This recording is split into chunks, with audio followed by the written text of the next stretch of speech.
You're currently listening to or watching Prophetic News in Focus.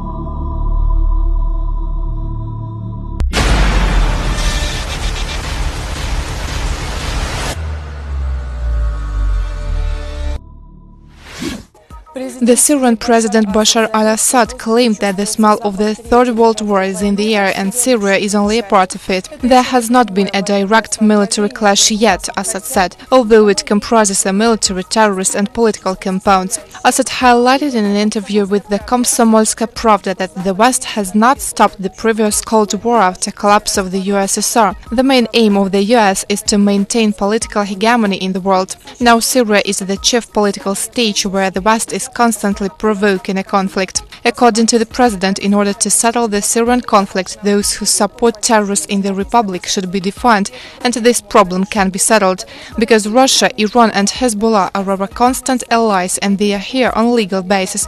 They fight against terrorists, but there are also other countries which interfere, namely to support terrorists, Assad concluded. President Obama says Republicans who are disavowing Donald Trump now should not get credit because they took so long. Obama also accused Republicans of letting hate-filled rhetoric go unchallenged inside the party for years. Trump did not discuss the sexual allegations against him during his final campaign stop of Thursday in Cincinnati. He claimed Democrat Hillary Clinton's campaign controls the mainstream media and is trying to distract voters from the issues facing America. The governor of North Carolina says the bodies of 2 more victims of Hurricane Matthew have been found. The storm killed at least 38 people in the U.S., more than half of them in North Carolina. And powerful wind and rain are expected in western Oregon and Washington Friday. Wind gusts could reach 65 miles an hour in some coastal areas.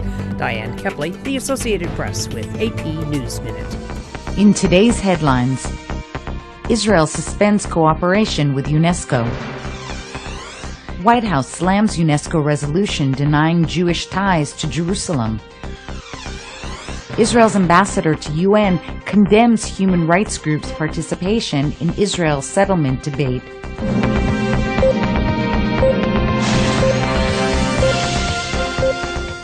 Less than a day after the Executive Committee of UNESCO passed a resolution that questions the Jewish people's connection to the Temple Mount and Western Wall, Education Minister Naftali Bennett on Friday issued an order that Israel would immediately suspend its cooperation with UNESCO. He said that UNESCO's shameful decision gives impotence to terror. UNESCO's Director General Irina Bokova spoke out harshly against the draft resolution that disregards the historical Jewish connection to Jerusalem, clarifying that the Western Wall is the holiest place in Judaism. And State Department Deputy Spokesman Mark Toner also condemned the decision. The United States strongly opposed these resolutions. We issued a very strong statement, an explanation of vote, along with our vote. And as we made clear, we are deeply concerned about these kinds of recurring, politicized resolutions that do nothing to advance constructive results on the ground, and we don't believe they should be adopted. Israeli ambassador to the United Nations Danny Danon slammed human rights group B'Tselem's planned presentation at Friday's UN Security Council forum debate on Israeli settlements, saying the group would be providing moral cover for anti-Israel activities at the UN. The 2 children killed in a car crash during a family vacation in Georgia earlier this week were laid to rest on Friday morning in Israel's north. Their mother and a brother remain hospitalized.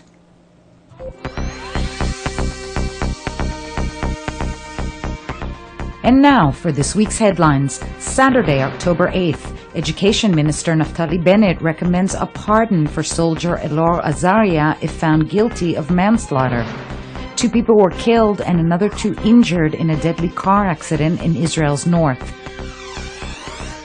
Sunday, October 9th, 2 people were killed and 6 more injured in a multiple shooting attack that occurred at 3 different locations in Jerusalem.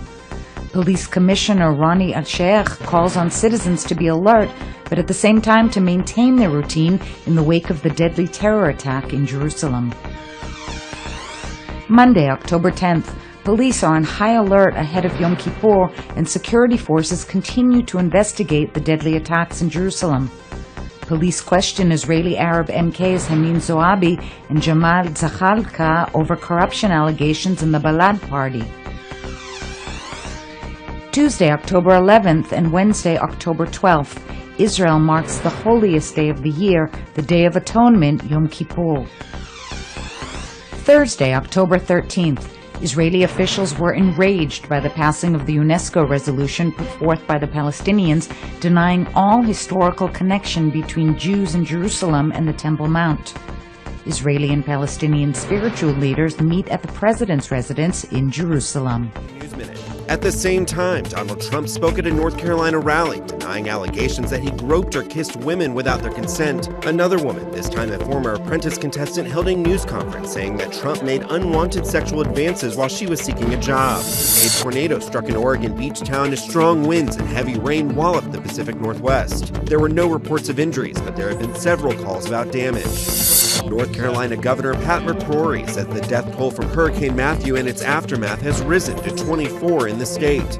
Flooding triggered by Matthew has left at least 40 dead in the U.S. The hurricane killed more than 500 people in Haiti. Thailand's crown prince presided over the bathing of his father's body in the Grand Palace in Bangkok, a traditional Buddhist funeral rite. The body of the country's late king will lie at the Temple of the Emerald Buddha, inside the Grand Palace complex for an undisclosed duration. This week on Jerusalem Dateline, UNESCO denies the Jewish connection to the Temple Mount. What does this mean for the future of Jerusalem? Plus, a look at the connection between the Bible and the West Bank. And a look at the Feast of Tabernacles, also known as the Festival of Sukkot, and how it's celebrated in Israel. Hello and welcome to this edition of Jerusalem Dateline. I'm Chris Mitchell. One day after the United Nations marked Yom Kippur as an official holiday, the UN's Educational, Scientific, and Cultural Organization, UNESCO, voted that Judaism's most holy sites aren't really Jewish at all. Israeli leaders say that decision flies in the face of thousands of years of Jewish history. In a vote of 24 in favor, 6 against, and 26 abstaining, UNESCO gave preliminary approval to a resolution ignoring the Jewish connection to Jerusalem's Temple Mount and Western Wall. This is at the core of Jewish and Christian history, and yet there's this systematic attempt to airbrush the history out of the picture. Students of the Bible know that the Temple Mount behind me has been the focal point of Christian and Jewish history for thousands of years. It's where Abraham prepared to sacrifice Isaac, and where King Solomon built a temple according to the Lord's direction. But this Palestinian-sponsored resolution refers to the Temple Mount and the Western Wall almost exclusively by their Muslim names. On his Facebook and YouTube pages, Israeli Prime Minister Netanyahu said the UNESCO theater of the absurd continues. Even if they don't read the Bible, I would suggest that UNESCO members visit the Arch of Titus in Rome. On it, one can see what the Romans brought back to Rome after they destroyed and looted the Second Temple on the Temple Mount 2,000 years ago. There, engraved on the Arch of Titus, is the 7-branch menorah, which is the symbol of the Jewish people, and, I remind you, is also the symbol of the Jewish state today. Soon, UNESCO will say that the Emperor Titus engaged in Zionist propaganda. Netanyahu said this decision would be like saying China wasn't connected to the Great Wall or Egypt to the pyramids. CBN senior editor John Waggy said the Temple Mount is really ground zero for the Jewish and Christian faiths. It's also the place where David was made king of Jerusalem, of Israel, and where Jesus overturned the money changers' booths at the temple, and also where Satan tempted Jesus. The U.S. joined Great Britain, Germany, the Netherlands, Lithuania, and Estonia in voting against the resolution. U.S. Senators Marco Rubio and Mark Kirk urged the Obama administration to condemn its adoption, writing, This is just another attempt in UNESCO's disturbing trend of attacking Israel and delegitimizing the Jewish state, and does nothing to promote peace. The spokesman for the Palestinian presidency said the U.S. should review its policies toward Israel, and Israel should recognize a Palestinian state with Eastern Jerusalem as its capital, with its Muslim and Christian holy sites. Oddly enough, there wouldn't be any Christian holy sites if there hadn't been Jewish ones there first. This is just one component of a larger Palestinian effort within the UN to delegitimize, to rewrite history so that this becomes a justification for a Palestinian state, a Muslim presence on the Temple Mount, a capital in East Jerusalem, all these things. So they're working on those simultaneously. A final vote on the resolution is scheduled for next week. But if more countries don't stand up for Israel and the Bible, it's set to pass. You heard senior CBN News editor John Waggy in that report. I talked more with Waggy about the impact of the vote. John, we're standing here on the Mount of Olives, and we're overlooking to the Temple Mount, and that UNESCO's just voted on. What's your reaction to the UNESCO vote? Well, really, Chris, it would be funny if it didn't involve so many nations and it didn't involve a serious issue, which is the Jewish presence, the Jewish history on the Temple Mount. They've taken this effort within the UN to rewrite history, and nations are actually voting to go along with it by the dozens.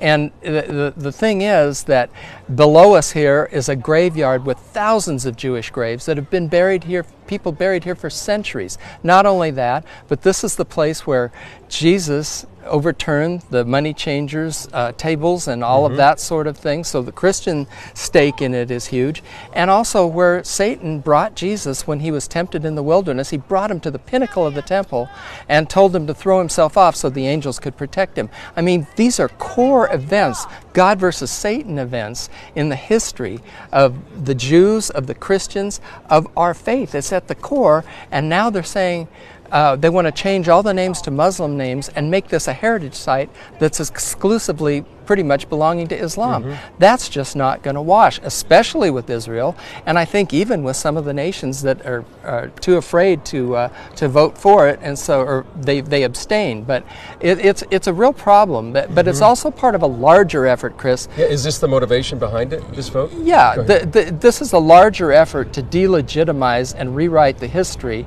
so that Israel doesn't have a claim on Eastern Jerusalem, or it doesn't have a claim on the Temple Mount area. And so it's part of a larger effort that the Palestinians are undergoing at the UN, along with their hoped-for state. They're going to try and delegitimize Israel and make it so that Israel doesn't have a claim on this area, even though the archaeological evidence is overwhelming that this is the site of Jewish history. So the idea would be that this would be eventually, in the eyes of the world anyway, a Muslim site, a Palestinian future capital? Exactly, and this whole area would be redivided, and you'd have fences and barbed wire and all those kind of things. That's what these people are actually hoping for within the United Nations, and I don't think that Israel, for one, is going to let it stand. Well, John, appreciate your expertise, your insight, and we will certainly continue to cover this story because the controversy won't be going away. Absolutely not, Chris. As John said, many believe the UNESCO vote is part of an agenda by the Palestinians to divorce Israel from its connection to the land, while trying to get the United Nations to declare an independent Palestinian state. They claim the land known as the West Bank. But as you can see from this report we did several years ago, in the Bible that land is known as Judea and Samaria, and carries a history that started long before the world ever heard of the Palestinians. Most of the world calls it the West Bank, but the Bible gave it a different name. We find it in the Bible that it's not called the West Bank, although it is on the west bank of the Jordan. We know it as Judea and Samaria. On the hills of Judea, Samaria, the Jewish people were born, and that's where it all started. That's where Abraham walked, that's where Isaac and Jacob lived, that's where Jacob slept and had his famous dream. This is the modern-day community of Bethel, named after biblical Bethel, the house of God. It may not look ancient, but here, 4,000 years ago, the Bible says God appeared to Jacob and promised this land to him and his descendants forever. Jordan took over the West Bank following the 1948 Israeli-Arab War. About 20 years later, Israel regained control during the 1967 Six-Day War. 1.6 million Palestinians and 350,000 Israeli Jews live here. Now this area, known as Israel's biblical heartland, could be the future Palestinian state. This is Highway 60, the main West Bank thoroughfare for both Israelis and Palestinian Arabs. But Dean Bai says it's much more. It's probably one of the most amazing roads in all of history, because God met with his patriarchs. He met with Abraham, Isaac, and Jacob. He covenanted this land there. Along this road, Jesus met with a Samaritan woman. It's along this road that he declared to her who he was. Some biblical highlights along this road are present-day Jewish communities. They include Jerusalem and Shiloh, home of the first Jewish tabernacle. This Israeli park is near Anatot.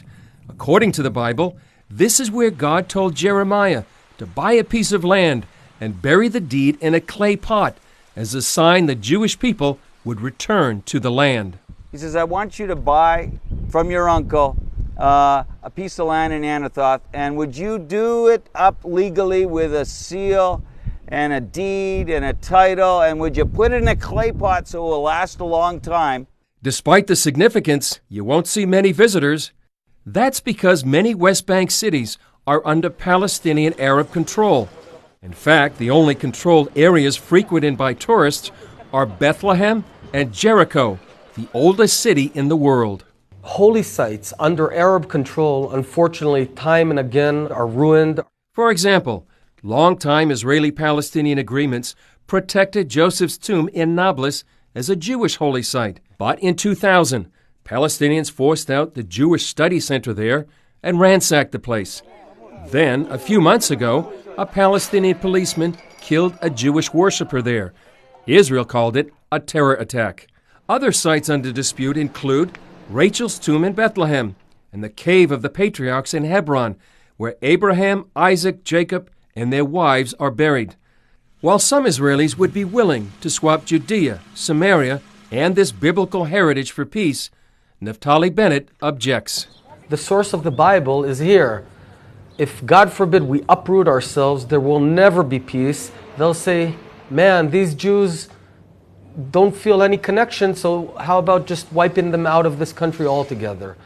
If we're not in Jerusalem, if we're not in Hebron, if we're not in Bethel, we won't be in Tel Aviv. Bai says it's up to Christians to take the side of God. I think God's plan and his purposes was that Israel would allow the stranger to dwell here, but he's given this inheritance to Israel. He's given this to Israel to be the steward of this land. At least we can do is respect God's choosing. Syrian fighter jets have launched more airstrikes against positions of foreign-backed militants holed up in the eastern part of the city of Aleppo. Bombing came as government troops are engaged in intense clashes with militants on the ground.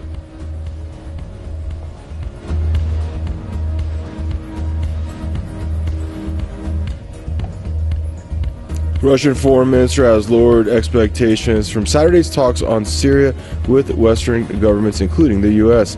Sergei Lavrov said that the West has failed to cooperate regarding the situation in Syria. He said that Russia doesn't intend to put forward new initiatives to resolve the conflict in Syria. Turkish President Recep Tayyip Erdogan says his country is determined to take part in a planned operation to retake the Iraqi city of Mosul from Daesh terrorists. Iraq has strongly opposed the idea. Iraqi forces have moved close to the cities that's been under control of the terrorists for over 2 years. 3 Turkish soldiers have been killed when their military vehicles hit by a bomb explosion on a highway near the Syrian border. Another 12 soldiers were also wounded when 2 roadside bombs hit military vehicles in the provinces of Van and Hakkari. Officials blame the PKK militants for the attacks. Israel suspends cooperation with the UN Educational, Scientific and Cultural Organization after the agency adopted resolutions branding Tel Aviv as a, quote, occupying power. One of the resolutions condemns Israel for restricting Muslims' access to East Jerusalem Al-Quds. Other aims to safeguard Palestinian cultural heritage and the distinctive character of the city.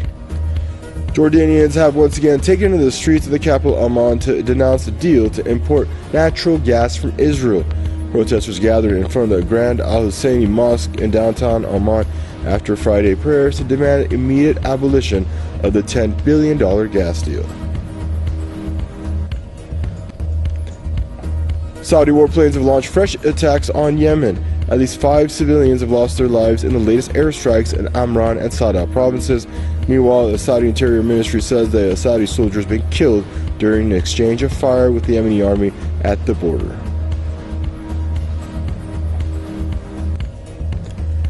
And two far-right Ukrainian parties have held protests in Kiev against President Petro Poroshenko's handling of the conflict in the east. Azov Battalion and Right Sector organized a demonstration. The rally coincided with the traditional nationalistic events marking the creation of the controversial World War II-era Ukrainian insurgent army. The Syrian Army and the National Defense Forces, NDF, relaunched attempts to seize the Al-Sha'ir gas fields from ISIS in the Homs province. The government forces stormed ISIS positions southwest of the gas fields and reached its gates. Clashes are ongoing in the area. The pro-government forces have achieved another notable success in northern Aleppo. The army and Liwa al-Quds took control of Talat Buraij, Maybal al-Zatin, Tal Awayah and Tal al-Asfa. Controlling of these hilltops allows the government forces are able to easily defend the previous gains in northern Aleppo, overlook areas in the northern part of Haydayira neighborhood, and prepare a push to set control of the Ba'iden roundabout. In southern Aleppo, the army and Hezbollah captured the strategic Sheikh Said Hill in the Sheikh Said neighborhood. In western Ghouta, the army and the NDF seized the air battalion base located southeast of Deir Kabiyah. Now the government troops are deployed at the western and southern flanks of Deir Kabiyah, controlled by Jabhat Fatah al-Sham, formerly Al-Nusra Front, and Abra al-Sham. Yesterday, the Army's Tiger Forces and the NDF took control and defended from terrorist counter-attacks the town of Ma'an in northern Hama. Today, the Tiger Forces and the NDF are advancing west of the nearby village of Kubariyah in an attempt to reach Suran, located at the highway between Hama and Aleppo. If Suran is retaken, the militant-controlled town of Mahrades will become the next target of the advance. Next Saturday in Switzerland, Russia, the United States, and local powers are set to discuss the military and political situation in Syria in order to find the so-called peaceful solution of the conflict. Most likely, the Russian-Syrian-Iranian alliance will not be ready to make some concessions to the American partners.